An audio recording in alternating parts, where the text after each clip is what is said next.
All right, so this week we are looking at the Cold War. This is part two of the slides. We're going to be covering 1945 to 1953. So that means we're still talking about President Truman. One of the events of the 40s, early events of the Cold War, is the Berlin Airlift. Remembering that at the end of World War II, Germany was split into two countries, actually split into four occupation zones, one of the U.S., one for Britain, one for France, and one for the Soviet Union. Well, the idea was to eventually take the four parts, put them back together, and reform Germany. The Soviets didn't like that, and so they were always delaying it. And eventually, the U.S., Britain, and France, they got together. They took their three parts, they put them back together, and they formed the Federal Republic of Germany, which for the Cold War is most commonly referred to as West Germany. The Soviets, in their response in 1949, they take their part of Germany and they form a new country known as the Democratic Republic of Germany, also known as East Germany. In the middle there on the left, which is the West, that's West Germany. On the right or East, that becomes East Germany. And you can see the little white mark right in the middle of East Germany. That is Berlin, which was also split into four occupation zones. And eventually, half the city becomes West Berlin, the other half becomes East Berlin. And we're talking about Berlin split between the two. But West Berlin is part of West Germany. East Berlin is part of East Germany. East Berlin was actually the capital of East Germany. However, West Berlin was not the capital of West Germany. Well, the Berlin Airlift is going to come about because the Soviets didn't like that Democratic part being right in the middle of their zone, in the middle of a new German communist country.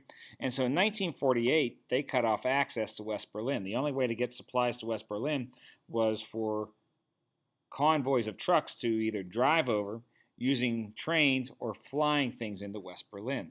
Well, the Soviets are able to cut off ground access, so no trains, no trucks going into West Berlin. So the U.S. and Britain, Truman goes with the idea, we're going to supply them by air, and so the airlift is started. The only way the Soviets could stop that would be to shoot down our planes, and of course that would mean starting a war, and so they choose not to do that.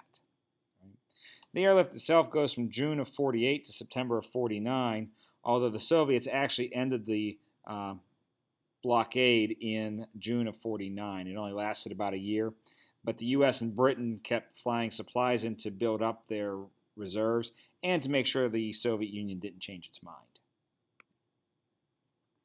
There's a picture of planes coming in. Those are West German children climbing on some of the rubble left from the bombings of Berlin during World War II, and they would wave to the pilots as they would come in. Some of the pilots would actually throw candy out of the windows to the children as they were landing. And so the kids, of course, large groups of them came to expect this.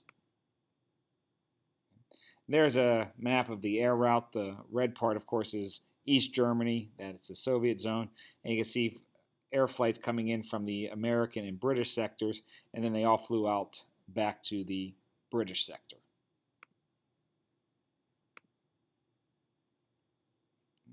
NATO. NATO stands for North Atlantic Treaty Organization.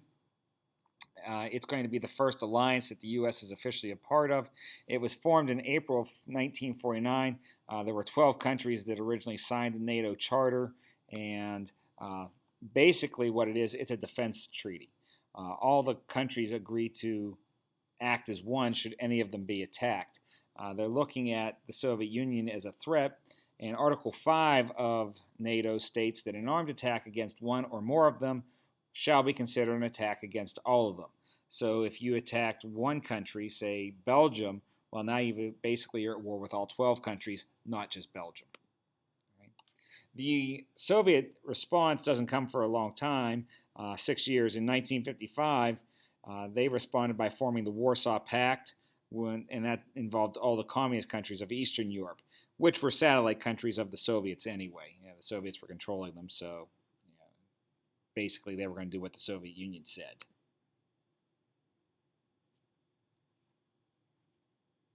The big failure of the Truman administration when it came to foreign policy was China.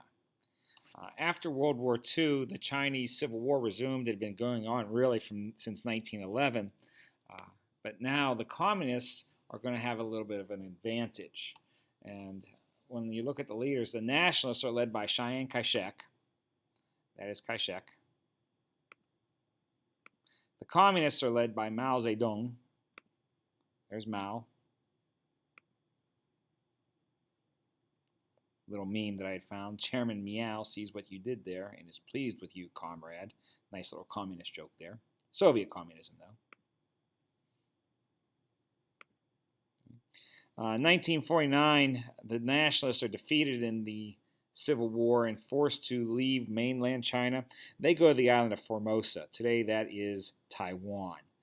The problem was the communists were receiving help from the Soviet Union, but President Truman refused to give aid to the nationalists, our allies in World War II, and so eventually the nationalists are outgunned and the communists are able to win the Civil War.